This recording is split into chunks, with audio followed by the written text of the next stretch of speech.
সকলকে জানাই শুভ মহাষষ্ঠী। ষষ্ঠীর দিনে আমরা এই যে রেডি হয়ে বেরিয়ে পড়েছি, আর সাথে হচ্ছে আমার একটা ছোটো বোন, ওর নাম হচ্ছে সুপা। তো প্রথমে গিয়েছিলাম আমাদের রাইস মিলে পুজো দেখতে, কারণ এখানের পুজো দেখা হয়নি, বাড়ির পাশে থেকেও দেখা হয়নি। তো আজকে ষষ্ঠীর দিন বেরিয়ে পড়েছি, তারাপুরের কয়েকটা প্যান্ডেল দেখবো, আর সাথে অনেকগুলো ফটোস ক্লিক করবো। যেহেতু পঞ্চমী দিনটা কীভাবে গিয়েছে তোমরা সবাই দেখেছো, ব্লগ তো পেয়েছো নিশ্চয়ই। তো আমরা বেরিয়ে পড়েছি, একটা দুটো প্যান্ডেল, এই যে কালীমন রোডেরও প্যান্ডেল দেখছি, আর এখানে প্রতিমা তো ভীষণ সুন্দর হয়েছে, দেখতেই পাচ্ছ, খুব ভালো লেগেছে আমাদের। তারপর গিয়েছিলাম স্টেশনের পূজা দেখতে।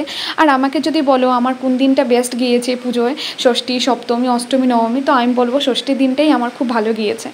তো যেহেতু গরম বেশি ছিল কিন্তু ভালো গিয়েছে, বৃষ্টি ছিল না, কিছু ছিল না, বেশ ভালো লেগেছে। তারপর আমাদেরকে জয়েন করলো অন্নপূর্ণা।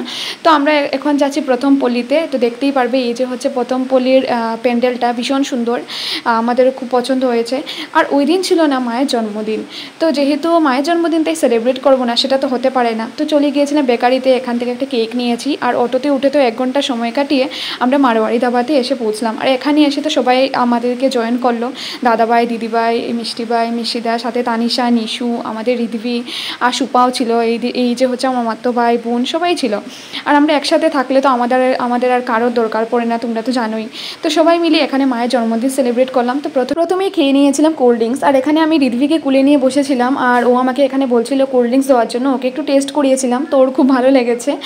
আর আজকে মায়ের জন্মদিন, আর তোমরা নিশ্চয়ই ভাবছো যে আমি মাকে কী দিয়েছি। তো মা যে শাড়িটা পরে আছেন ওইটা আমিই দিয়েছি মাকে, কেমন হয়েছে জানিও।